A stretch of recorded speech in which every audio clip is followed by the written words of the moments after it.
자, 오늘 우리 하나님의 사랑이 또 이곳에 가득하게 풍성하게 우리 가득한 줄 믿습니다. 아멘. 오늘 여러분과 함께 나눌 말씀 제목은요, 크리스천의 생활 양식, 크리스천의 생활 양식이라는 말씀으로 또 함께 은혜를 나누고자 합니다. 우리 생활 양식 또는 이제 라이프 스타일이라고도 하죠. 우리 삶의 어떤 살아가는 방식을 이야기하고 있습니다. 요즘에 이런 것들 많이 이야기하죠. 라이프 스타일 또 생활 양식 많이 이야기하는데, 그래서 오늘 저도 우리 여러분과 함께 크리스천의 삶의 양식, 라이프 스타일 어떻게 해야 할까, 이런 생각을 같이 한번 나눠보고자 합니다. 사람이 살아가는데 어떻게 살아가겠다, 사실 정답이 있을까요, 없을까요?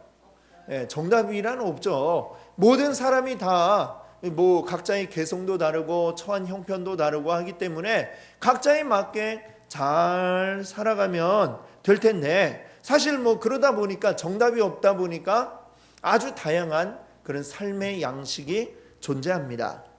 자, 왜 이렇게 우리는 다양하게 살아갈까? 사실 이제 각자의 그 마음에 우선한 것, 내가 이걸 더 중요하게 여긴다, 아니면 이걸 더 중요하게 여긴다, 그거에 따라서 우리의 삶의 양식이 제각기 다르게 나타나기 마련이죠. 그래서 저는 여러분께 우리의 삶의 양식이란 곧 우리 삶의 우선순위가 뭔지를 나타낸다라고 이렇게 말씀을 드리고 싶어요. 내가 제일 중요하게 여기고 가장 우선하는 게 무엇인가에 따라서 우리 삶의 양식은 다 다르게 나타나기 마련이죠. 언젠가 제가 또 여러분께도 말씀드렸지만 요즘에 욜로족 이런 거 많이 들어보셨죠? 욜로. 욜로가 대체 뭐냐? 이게 영어의 그 한 문장의 앞 글자들을 이제 딴 게 욜로예요. 어떤 말이냐면 You only live once. 무슨 뜻이냐면 네 인생 한 번 사는 거다라는 그런 얘기죠. 거기에 이제 앞 글자를 한 글자씩 따니까 욜로, YOLO 해가지고 욜로가 되었어요. 너 어차피 한 번 사는 인생이다. 자, 그 말이 의미하는 바는 뭐냐? 어차피 한 번 사는 인생, 네가 하고 싶은 걸 하면 살아야지. 자, 이게 바로 이제 욜로족들의 슬로건이다 라고 얘기할 수 있겠죠.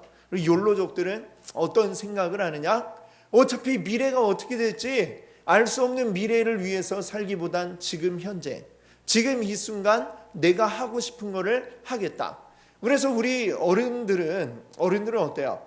미래를 위해서 우리가 저축도 하고 준비를 해야지라는 생각을 하는 반면에 욜로족들은 좀 젊은 층이 더 많죠. 젊은 층들은 그거보다는 미래에 어떻게 될지도 모르는데 그 알 수 없는 미래를 위해서 뭔가를 준비하기보다는 지금 이 순간 내가 번 거 내가 하고 싶은 대로 쓰면서 살고 싶다, 이렇게 생각을 하죠. 그것이 바로 이제 욜로족인데, 욜로족도 말하자면 일종의 삶의 양식입니다. 라이프 스타일이죠. 지금 이 순간을 더 우선시하고 중요하게 여기는 라이프 스타일. 또 아니면 어른들의 생각은 또 미래를 더 중요하게 여기는 삶의 양식이라 할 수 있겠죠. 그 중에 이게 틀리고 저게 맞다라고 우리가 얘기할 수는 없죠. 각자가 중요하게 여기는 걸 따라서 거기에 맞게 살아가는 것입니다. 자, 오늘날 수많은 삶의 양식들이 존재하고 각자 중요하게 여기는 것을 놓고 그걸 준비하며 또 그것을 위해서 살아가는데, 각자 오늘날 수많은 사람들이 생각을 합니다. 내가 나의 삶의 방식을 이끌어간다, 내가 나의 삶의 방식을 이제 정하고 그대로 살아간다라고 생각할지 모릅니다. 그런데 사실 많은 사람들이 중요하게 여기는 것, 아까도 제가 우선순위라고 말씀드렸죠. 우리가 중요하게 여기고 그걸 우선순위라고 생각하는 것들을 다 어떤 유형을 종합해 보니까 누군가 이렇게 얘기를 했습니다. 우리 생활 양식에 영향을 주는 6가지가 있다라고 이렇게 정의를 내리더라고요. 그 6가지는 뭐냐? 영어로 하니까 알파벳 S로 시작하는 6가지가 있습니다. 자, 그게 뭐냐? 첫 번째는 스크린은 뭐예요? 여러 가지 영상들, 그런 것들을 이야기하죠. 영화라든지 이런 영상들. 또 두 번째는 뭐냐? 스포츠, 운동, 직접 하는 걸 수도 있고 보는 걸 수도 있고, 그렇죠? 세 번째는 뭐냐? 섹스, 성에 대한 것들. 또 네 번째는 뭐냐? 스피드, 속도에 대한 것. 또 다섯 번째는 뭐냐? 스트레스. 스트레스. 우리 너무 잘 알고 있는 스트레스. 우리의 건강에도 많은 영향을 주는 것이죠. 그 다음에 여섯 번째는 뭐냐? 석세스, 성공이라고 하는 것. 지금 이런 것들이 뭐 스크린, 스포츠, 섹스, 스피드, 스트레스, 석세스, 이런 것들이 우리 삶의 어떤 양식에 굉장히 많은 영향을 미치고 있더라라는 이런 연구가 나오고 있는 것이죠. 그러면 여기에 다 내가 아까 내 나름대로 내가 생각한 그런 삶의 우선순위를 가지고 내 삶의 양식, 내 라이프 스타일을 살아가라고 모든 이들이 생각을 하고 있지만 실상은 어떠하냐? 그것들이 다 요 범주를 벗어나지 못하고 있다라는 것이죠. 자, 이런 부분을 성경도 이야기하는데 에베소서 2장 2절을 보니까 이렇게 말씀합니다. 같이 한번 우리 읽어볼까요? 그때에 너희는 그 가운데서 행하여 이 세상 풍조를 따르고 공중의 권세 잡은 자를 따랐으니 곧 지금 불순종의 아들들 가운데서 역사하는 영이라. 아멘. 여기에서 이야기하는 앞부분에 보시면은 이 세상 풍조를 따르고 있다라고 이야기를 하고 있죠. 이 세상 풍조, 이 세상이 중요하게 여기는 그 가치들을 따라 살아가는 것. 이게 바로 뭐냐면 우리들의 생각하는 우리의 삶의 양식의 우선순위들이 이 세상의 그 가치관을 따르고 있더라라고 하는 거죠. 조금 전에 말씀드린 것 같은 6개의 S로 시작하는 뭐 그런 것들. 그게 바로 무엇이냐? 우리는 우리 나름대로 내가 이렇게 살면 잘 사는 거라고 생각하지만 어떤 사람은 성공에 목매달려서 살아가는 사람이 있고 어떤 사람은 또 자신의 어떤 쾌락에 아주 목을 매며 살아가는 이러한 사람들도 있습니다. 자, 이것이 한순간 우리에게 만족감을 줄 수 있고 또 기쁨을 줄 수도 있습니다만 이것이 과연 영원할 것인가? 영원할까라고 생각하면 어떤 누군가가 성공을 내가 내 삶의 우선순위에 놓고 성공을 위해 살아가는 나의 삶의 양식을 살아가겠다라고 했을 때 그가 생각한 성공은 과연 어떻게 해야 성공이 될까요? 회사로 치면은 사장이 되면 성공한 삶이 될까요? 또 정치인이 내가 되겠다라고 한다면 대통령이 되면 성공한 삶을 살았다고 이야기할 수 있을까요? 세상은 그들을 향해서 사장이 되고 또 대통령이 되면 성공했다라고 이야기해 줄 줄 모르지만 그러나 그것이 영원할까요? 영원합니까? 사장이 되어서 더 많은 스트레스에 시달리고 여기에서 또 망하진 않을까? 수많은 어려움들을 겪어나가는 게 또 그 사장이 된 사람의 겪는 일이죠. 대통령이 되면 또 모든 게 다 끝납니까? 대통령 뭐 몇 년 하고 나면 끝나고 나면 또 수많은 공격을 받아가지고 감옥에 가거나 뭐 이런 일들이 우리 사회에 벌어지고 있는 이러한 모습이 아닌가라는 생각을 해봅니다. 우리가 이 세상 풍조를 따라갈 때 우리에게 잠깐 생기는 어떤 즐거움, 그것이 너무나 짧기 때문에 결국 이것이 언제까지나 우리에게 있을까? 이 행복이 얼마나 유지가 될까? 전전긍긍하며 살아가는 게 이 세상의 풍조를 따르는 이 세상의 삶의 양식을 따르는 결과이다라는 것을 생각해 봅니다. 그러니까 이게 금방 사라지면 어떡하지? 그러니까 그게 다시 우리에게 스트레스로 돌아오죠. 그러니까 사람들이 요즘 다 전부 다 뭘 원해요? 힐링. 다 힐링하는 게 너무나 많은 스트레스에 이제 찌들려 살아가기 때문에 그렇다는 얘기죠. 힘들다라는 얘기입니다. 그러니 우리는 누구예요? 우리 믿음의 사람들은, 우리 하나님을 아버지로 모신 우리들은 그러면 어떤 삶의 양식을 살아가는 것이 좋을까? 이 세상의 풍조를 따라가며 똑같이 전전긍긍하며 언제 이 기쁨이 사라질까? 언제 이 즐거움이 사라질까? 이렇게 걱정하며 사는 삶의 양식이 아닌 우리는 어떤 사람들입니까? 영원을 바라보고 영원한 그 소망을 바라보며 살아가는 사람들이죠. 그럼 우리들의 삶의 양식은, 우리의 라이프 스타일은 적어도 이 세상의 풍조를 따르는 삶의 양식과는 다른 것이어야 하겠다라고 여러분들도 생각을 하시죠? 예, 그렇습니다. 그래서 오늘 우리는 어떻게 살아가야 할 것인가, 우리 크리스찬의 삶의 양식은 어때야 될까, 여기에 대해서 말씀을 드리고자 합니다. 자, 먼저 크리스찬의 삶의 양식, 그러니까 삶의 양식에 대해서 생각하기 전에 그럼 우리 크리스찬은 뭐냐, 과연 무엇이 크리스찬인가, 이걸 한번 잠깐 얘기를 해보고자 합니다. 우리 크리스찬이 누구인가, 여기에 대해서 말씀하고 있는 구절이 있는데요, 바로 베드로전서 2장 9절입니다. 자, 이 말씀도 우리 한번 같이 읽어보겠습니다. 그러나 너희는 거룩한 나라요 그의 소유가 된 백성이니 너희를 어두운 데서 불러내어 그의 기이한 빛에 들어가게 하신 이에 아름다운 덕을 선포하게 하려 하심이라. 아멘. 베드로전서 2장 9절을 보니까 우리 크리스찬은, 우리 믿음의 사람들은 어떤 존재인가 라는 것을 이야기하고 있습니다. 자, 잘 보시면은 첫 번째, 너희는 뭐라고 그래요? 너희는 택하신 족속이다. 누가? 하나님이 택한 족속이다. 또 왕 같은 제사장들이다. 그리고 거룩한 나라요, 또 하나님의 소유가 된 백성이다. 이렇게 말씀하고 있습니다. 자, 이런 것들은 결국 무엇을 이야기하는 것이냐, 우리의 신분이 어떤 신분인가, 이걸 이야기해 주고 있는데요, 그것은 바로 뭐냐, 우리의 신분은 곧 무엇이냐, 이 세상의 왕이신 하나님의 자녀다라는 것을 이야기해 주고 있습니다. 자, 그러면 이 말씀 뒷부분을 보시게 되면 하나님이 우리가 본래부터 하나님 자녀가 아니었는데, 근데 우리를 자녀로 삼으신 이유, 그 이유가 뭔지를 또 얘기하고 있습니다. 그 이유가 뭐라고 얘기하고 있냐면, 여기 보세요.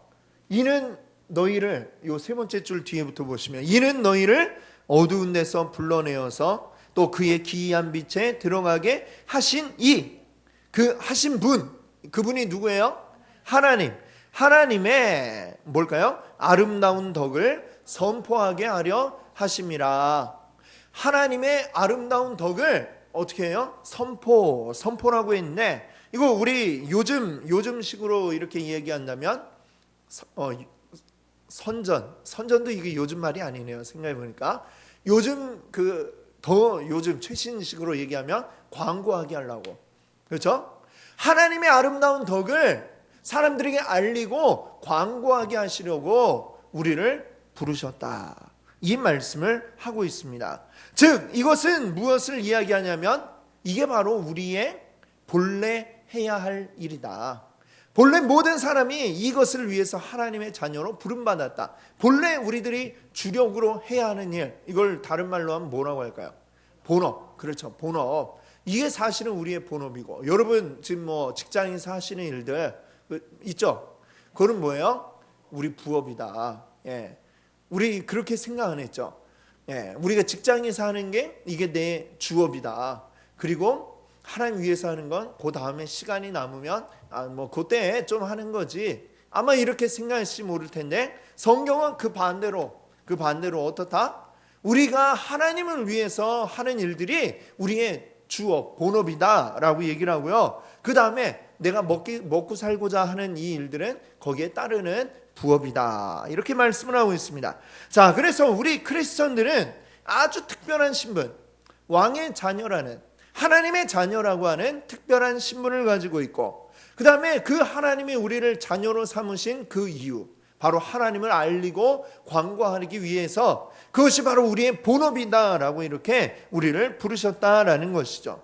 그럼 여기에 맞게 우리의 신분과 우리의 본업에 맞게 우리 삶의 양식도 맞추어져야 되겠죠. 자, 그래서 우리 크리스찬에 맞는, 우리의 신분과 우리의 본업에 맞는 생활 양식을 한번 이제 말씀을 드릴 텐데요. 자, 첫 번째는 우리 신분에 맞는 우리의 생활 양식, 그것은 바로 영성의 생활 양식이다라고 이렇게 이야기할 수 있습니다. 영성, 우리 영성이라는 이 말들 우리가 또 교회에서 많이 사용을 하는데, 영성이란 과연 뭘까요?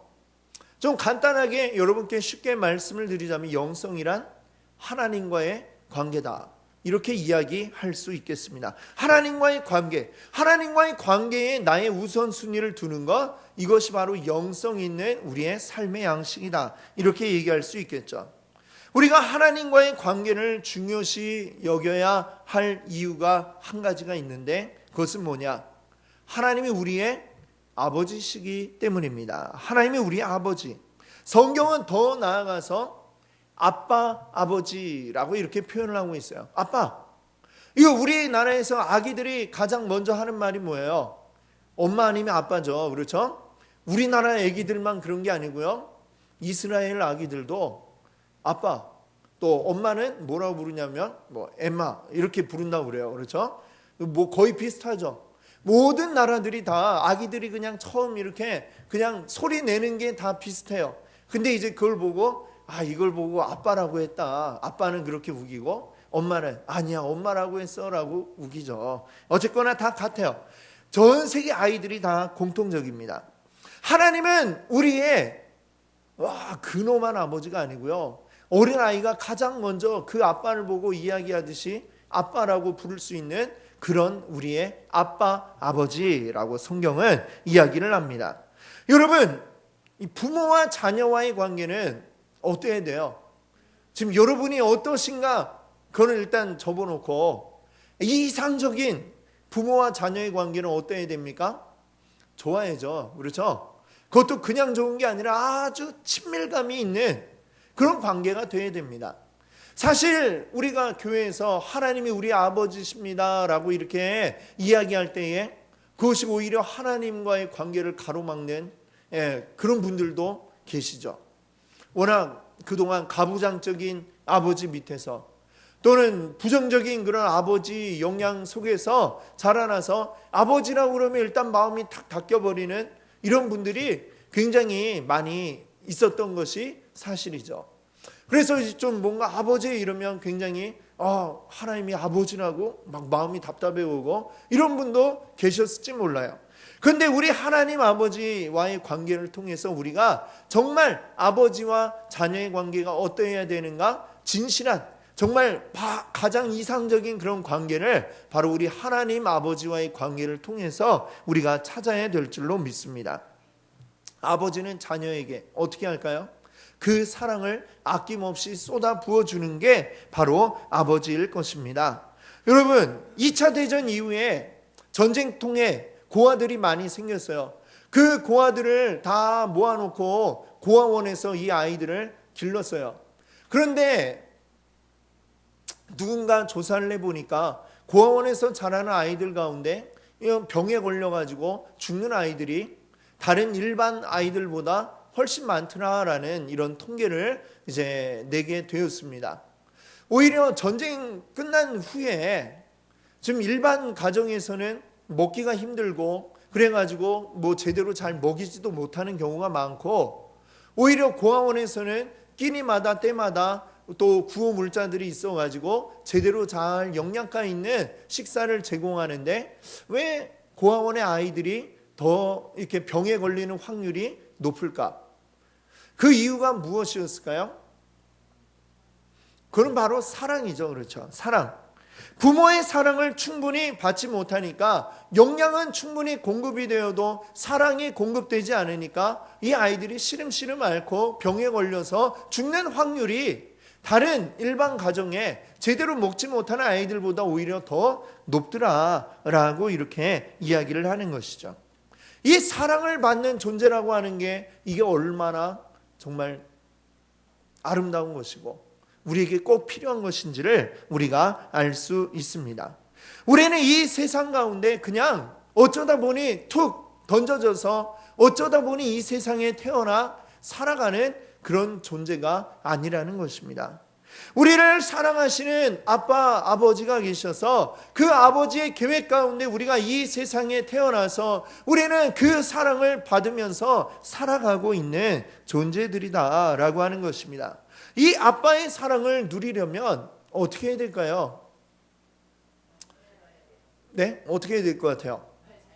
그렇죠? 말을 잘 들으려면 들으려면 일단 무슨 말을 하는지를 듣고, 그리고 뭔가 그 뜻을 서로 알아가는 과정들이 있어야 되겠죠. 그렇죠? 하나님과 우리와의 원활한 관계, 좋은 관계가 위해서 필요한 건 뭘까요? 아빠와 대화를 자주 나누는 것입니다. 대화가 단절이 되면 좋은 관계가 유지가 될 수 없겠죠. 여러분의 가정에서도 마찬가지입니다. 대화를 하지 않으면 자녀가 무슨 생각을 하는지, 또는 부모가 무슨 생각을 하는지 서로 알 수가 없고, 대화가 끊어지면 오해가 생겨나고, 오해가 생겨지면 서로를 향한 원망이 커질 수밖에 없는 것입니다. 그럼 우리의 아빠, 아버지와 우리는 어떻게 대화를 나누나요? 대화를 나누는 방법이 있습니다. 여러분 잘 아시는 거죠? 바로 말씀 읽고, 그리고 기도하고, 이게 바로 우리 하나님과 우리가 대화하는 방법입니다. 하나님의 사랑을 우리가 받고 있다는 것을 우리가 깨달으려면 하나님이 어떻게 우리에게를 사랑하셨는지를 우리가 알아야 되죠. 계속해서 대화하고 그 말씀을 읽고 기도하고, 이걸 우리가 하지 않으면 그 사랑을 알 방법이 없고, 그 사랑에 대해서 우리가 감사를 표시할 방법이 없고, 우리가 이 대화를 할 수 있는 방법이 없는 것입니다. 그래서 우리는 말씀을 읽고 기도해야 한다라는 것이죠. 하나님의 사랑을 알기 위해서, 그리고 그 사랑을 누리기 위해서 우리는 말씀 읽고 기도해야 된다. 그래서 그 하나님의 사랑을 위한 우리의 라이프 스타일에서 가장 중요한 건 뭘까요? 하나님과 대화하는 우리 삶의 양식입니다. 하나님과 대화하는 양식. 그래서 우리는 무엇을 해야 되느냐? 바로 말씀을 읽어야 됩니다. 그리고 기도를 해야 됩니다. 근데 교회에서 늘 말씀 읽으세요, 기도하세요 이러면 늘 하는 이야기로 그냥 이렇게 흘려버리는 경우들이 많죠. 제가 또 그거를 너무 강조하면 자꾸 왜 그러나 하면서 또 기분 나빠하시는 분도 있을 수 있어요. 근데 여러분, 말씀을 읽고 기도하는 것은 의무가 아니에요. 여러분의 가정에서 가족들과 이야기 나누는 거, 이거 의무감으로 하십니까? 의무감으로 하는 가정도 있을 수 있어요. 그거 얼마나 힘들어요. 그렇죠? 우리 아들과 꼭 한번 얘기를 해봐야지. 그래가지고 얘기를 나눈다?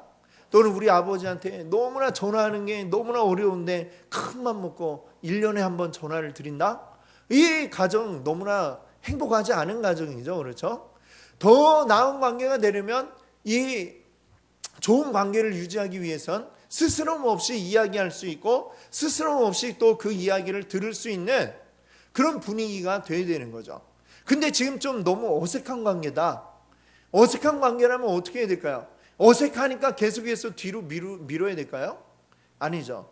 어색함을 좀 벗어나려면 어쨌거나 그래도 어색하지만 자꾸 대화를 한마디 한마디 더 해나가면, 그러면 조금씩 말이 이제 트이고 자연스럽게 이야기하는 그런 단계가 될 겁니다. 이게 의무가 아니라 사실은 그 서로 사랑을 받고 주고받는 관계를 확인하기 위한 우리의 특권이다라는 사실을 여러분 기억하시기를 바랍니다. 여러분, 우리가 하나님과 대화 나누는 것은 이 여러분에게 주어진 특권이에요. 특권. 얼굴 표정을 보니까 잘 못 믿겠다 하시는 표정인 것 같아요. 여러분, 우리나라에서 이제 제일 높은 사람은 누구예요? 대통령이라 할 수 있겠죠? 아니라고 생각하는 분도 있을 수 있는데, 어쨌거나 지위로 보면 제일 높죠, 대통령. 그 대통령과 여러분 한번 이야기를 나눌 수 있습니까, 없습니까? 우리 중에는 이렇게 나 대통령과 지금 말고 전에 대통령이라도 한마디라도 나눠본 분이 계세요? 거의 없으시죠? 나눠봐도 만약에 누군가 이제 시장을 나왔다 그럼 와 대통령님 하고 악수 한번 하는 이 정도가 다겠죠. 그렇죠? 근데 이 대통령과 늘 수시로 이야기하는 사람이 있다. 어때요? 그런 사람이 있을까요, 없을까요? 있죠. 누굴까요? 그렇죠. 와이프도 있겠고 또 그 자녀도 있겠고. 가족은 어때요? 그냥 대통령이 아무리 바빠도, 그리고 아들이 문제 있다고 그러면 전화 오면 받겠어요, 안 받겠어요? 받죠. 그게 가족이잖아요. 그렇죠? 우리 하나님 하나님 늘 바쁘실까봐 걱정되시죠? 하는 일이 많아서. 여러분이 지레 하나님 바쁘실 거야, 그냥 내가 그냥 말을 안 해야지 하고 기도도 안 하고 말씀 안 읽고 그러실 필요가 없어요. 왜? 우리는 하나님의 자녀니까.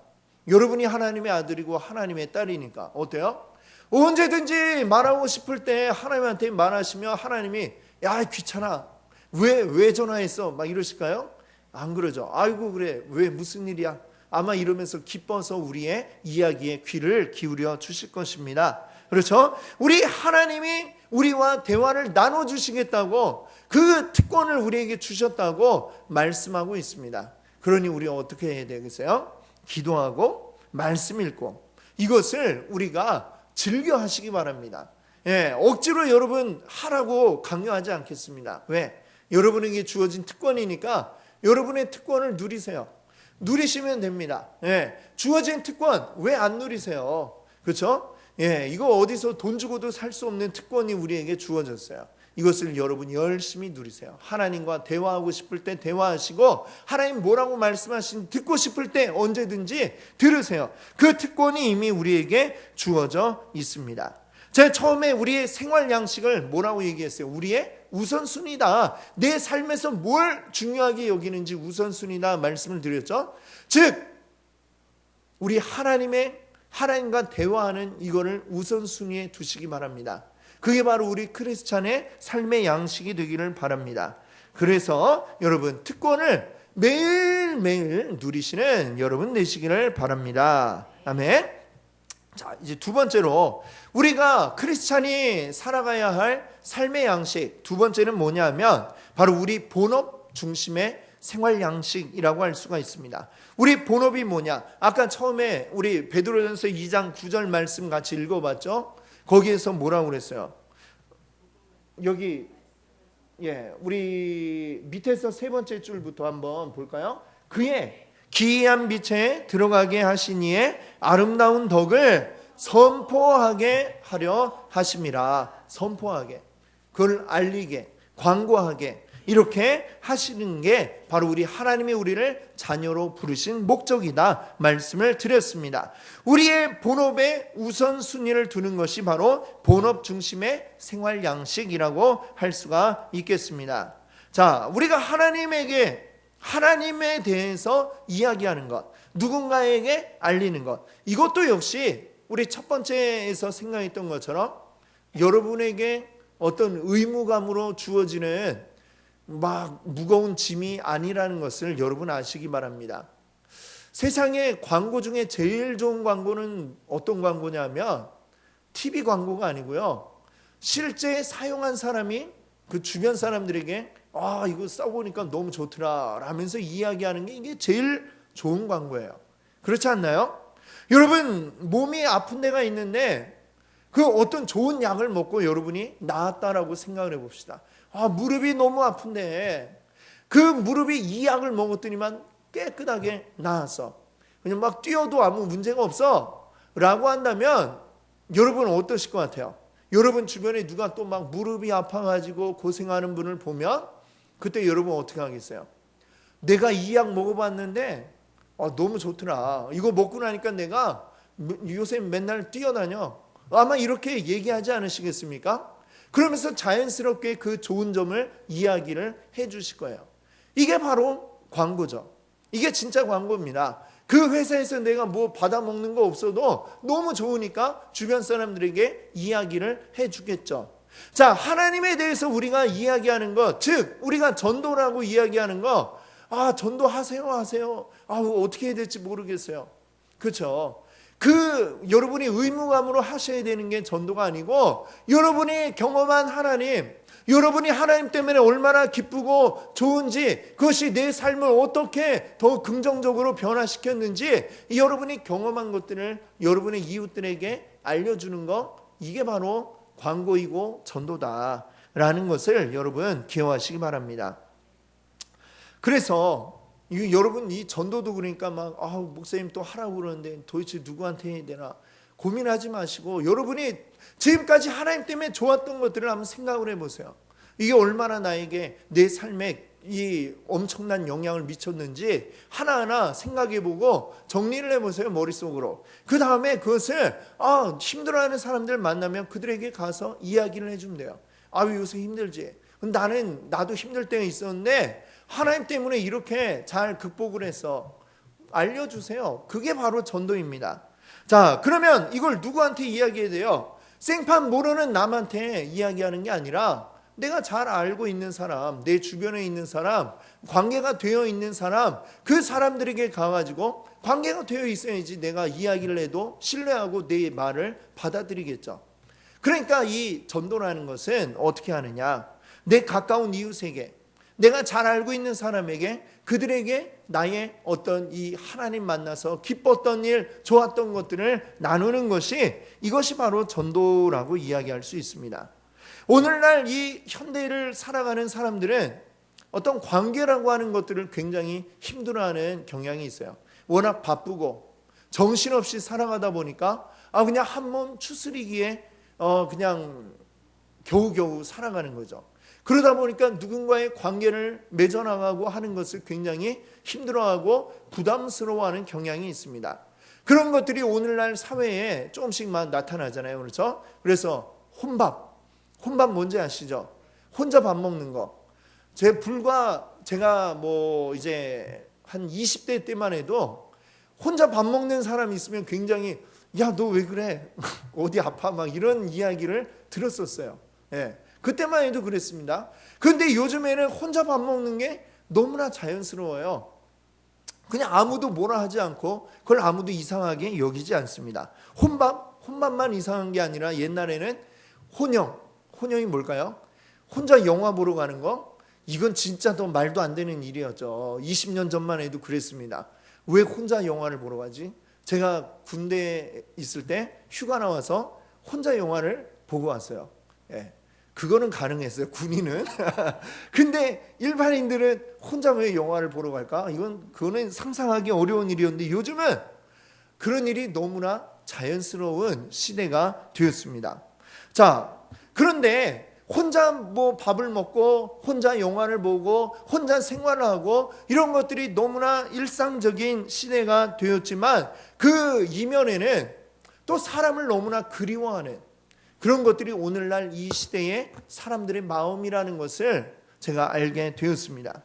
얼마 전 TV에 예능 프로를 보다 보니까 어떤 연예인이 어떤 사람들을 불러 모아서 소모임을 이렇게 가지더라고요. 생판 알지도 못하는 사람들이 그냥 모여가지고 식사를 하면서 이야기를 나눠요. 근데 그 이야기하는 가운데에 자기가 정말 어디 가서도 하기 어려운 이야기들을 막 하고 그래가지고 막 또 들으면서 막 울기도 하고 이런 일들이 있더라고요. 어떻게 보면 우리가 셀 가족 할 때 하는 것 같은 일들이 생판 모르는 남들이 그렇게 모여가지고 소모임을 가지고 그러면서 막 눈물을 흘리고 서로 위로해주고 막 이러더라고요. 근데 그런 모임들을 꽤나 많이 하고 있다라고 합니다. 이거 왜 그럴까요? 정신없이 바쁘게 지내기는 하는데 그러면서 마음 한구석에 뭔가 외로움이 쌓여가고 또 사람과의 관계에 대한 어떤 그 필요들이 있는 거죠. 그러니까 그 어떤 관계를 통해서 하기보다는 하여튼 일시적으로라도 인스턴트적인 만남을 통해서라도 그런 것들을 해소하고자 하는 욕구들이 오늘날 이 시대에 많은 사람들에게 있다라는 것을 이제 우리가 알 수가 있습니다. 그래서 우리에게 더 필요한 게 뭐냐? 우리에게 관계 맺기, 이웃들과의 어떤 관계를 맺어 나가는 게 필요하다라는 것입니다. 그 사람들이 지금 우리 주변에 아무렇지도 않게 살아가고 있는 것처럼 보이는 그 사람들의 마음 가운데는 나는 지금 아파요. 난 지금 뭔가 누군가의 위로가 필요해요.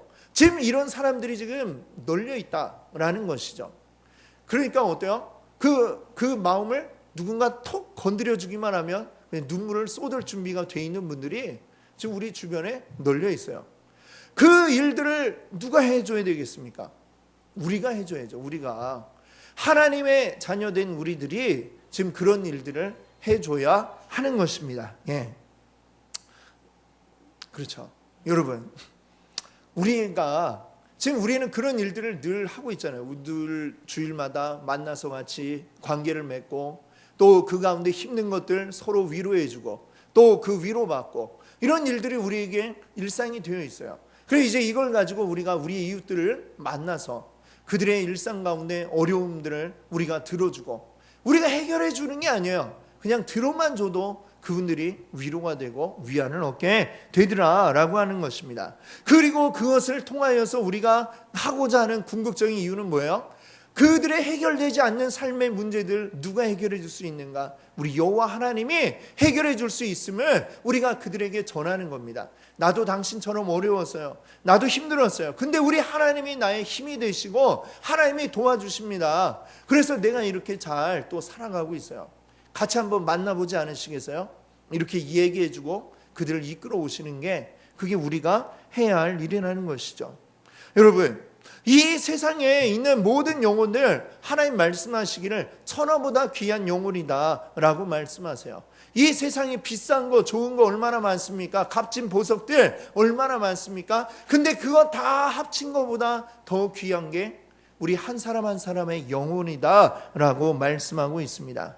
이 소중한 영혼, 이 귀한 영혼이라면 그냥 버려져서 죽임당하게 내버려 둘 것이 아니라 그 영혼이 하나님 모른 채 이 세상 떠나가도록 내버려 둘 것이 아니라 우리가 뭘 해야 되겠어요?